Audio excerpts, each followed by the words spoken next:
میں میٹرک میں تھی، میری منگنی پھپھو کے بیٹے سے کر دی گئی۔ میرا تعلق غریب گھرانے سے ہے۔ ابو مسجد کے امام ہیں۔ میں کالی سی تھی، بالکل بھی خوبصورت نہیں تھی، لیکن اللہ کا شکر ہے جیسے بھی ہوں صحت مند تندرست ہوں۔ منگنی کے بعد پھپھو کا بیٹا دبئی چلا گیا۔ وہ پیسے کمانے لگا۔ 2 سال تک میرے ساتھ وہ رابطے میں رہا۔ ابو کے موبائل پر کافی بار فون کرتا تو میں بھی کبھی کبھی اس سے بات کر لیتی۔ پھر آہستہ آہستہ وہ رابطہ کم کرنے لگا۔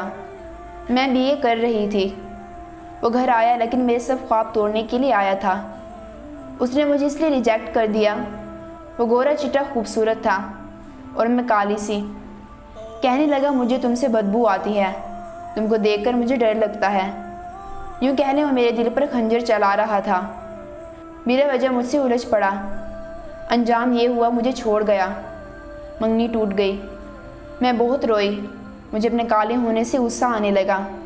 میں اللہ سے شکوہ کرتی کہ میں کالی کیوں ہوں، میں بدصورت کیوں ہوں۔ اس نے اپنے چچا کی بیٹی سے شادی کر لی۔ اس کی شادی کا دن مجھ پر قیامت تھا۔ اس کی دلہن بہت خوبصورت تھی۔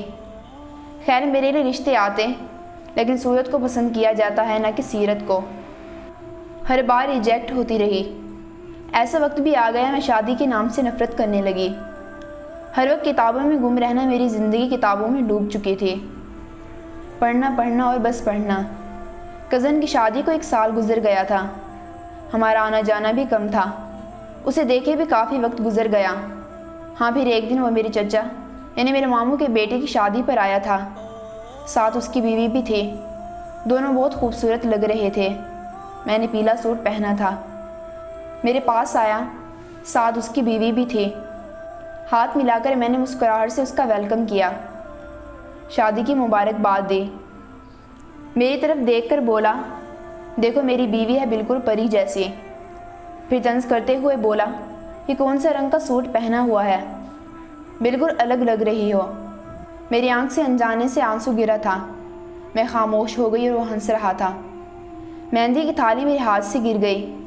میں بہت روئی، اس کا سامنا نہ کر پا رہی تھی۔ اس کا ایک ایک لفظ مجھے بہت درد دے رہا تھا۔ میں ماسٹر کر رہی تھی۔ میں دن رات پڑھتی رہی، محنت کرنے لگی۔ میرا رشتہ نہ ہونے کی وجہ سے کوئی کہتا طلاق والا لڑکا ہے تو کوئی کہتا 5 بچوں کا باپ ہے، کوئی بکریاں چرانے والا ہو تو کوئی 60 سال کا بوڑھا۔ سب رشتے میرے لیے آئے، لیکن بابا چاہتے تھے کہ میں اپنی پڑھائی مکمل کروں۔ بابا نے میرا بہت ساتھ دیا۔ بابا نے دنیا کے ساتھ دین کا علم بھی سکھایا تھا۔ بابا میرا درد سمجھتے تھے، وہ میری ہمت تھے۔ بابا مجھے پڑھانا چاہتے تھے۔ ماسٹر کے ساتھ ساتھ میں وکالت بھی پڑھنے لگی۔ بابا چاہتے تھے میں وکیل بن جاؤں۔ بابا کا خواب میں کیسے نہ پورا کرتی۔ میں وکیل کی پڑھائی کرنے لگی۔ ہاں ایک مسئلہ یہ بھی آیا کہ سب رشتہ دار، محلے والے سب باتیں کرنے لگے۔ کوئی کردار کشی کرتا تو کوئی کہتا بوڑھی ہو رہی ہے، اب اس کو کسی لنگڑے لولے کو دے دیں۔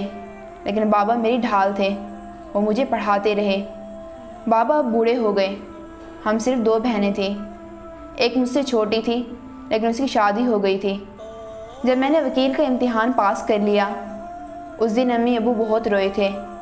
امی نے پورے محلے میں مٹھائی بانٹی تھی۔ خوش کوئی بھی نہیں تھا۔ اگر کوئی میرے لیے خوش تھا تو صرف امی اور ابو۔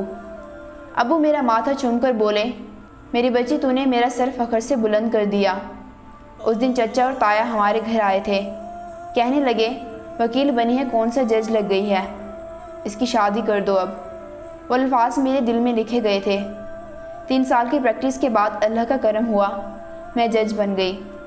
مجھے گھر ملا، گاڑی ملی، گھر میں نوکر تھے۔ ہمارے غربت کے دن ختم ہو گئے تھے۔ جج بننے کے بعد مجھ پر ایک راز کھلا تھا۔ جس گھر میں ہم رہ رہے تھے وہ گھر بابا نے بیچ دیا تھا، مطلب ہم اپنے مکان میں کرایہ دار تھے۔ جج بننے کے کچھ مہینے بعد اسٹیشن جج نوید بھٹی میرے ہمسفر بن گئے۔ اللہ نے مجھے بہت عزت بخشی۔ نوید بہت بااخلاق اور اچھی انسان تھے۔ خیر وقت کا تماشا یہ کہ میں لوگوں کے ہی کیس سن رہی تھی۔ اچانک میرے سامنے ایک وکیل آیا۔ کہنے لگا، میڈم اس کے شوہر نے اس کو بہت مارا ہے، یہ طلاق لینا چاہتی ہے۔ میں نے جب اس لڑکی کی طرف دیکھا تو وہ میری کزن کی بیوی تھی، وہ کزن جس نے مجھے 4 سال کی منگنی کے بعد چھوڑ دیا تھا۔ کیس میں سماعت ہوئی، وہ لڑکی مجھے دیکھ کر رونے لگی۔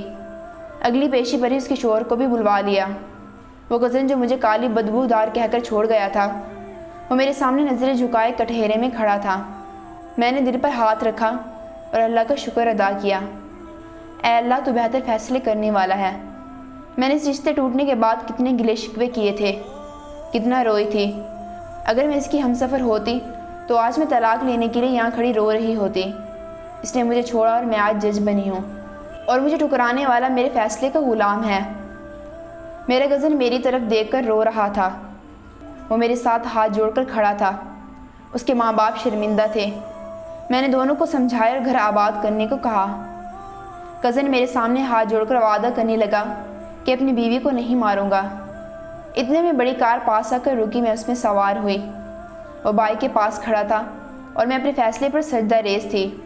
میں بس یہ بتانا چاہتی ہوں سب لڑکیوں سے کہ خود پر بھروسہ رکھو، اللہ کے لیے ہر فیصلے پر راضی رہو۔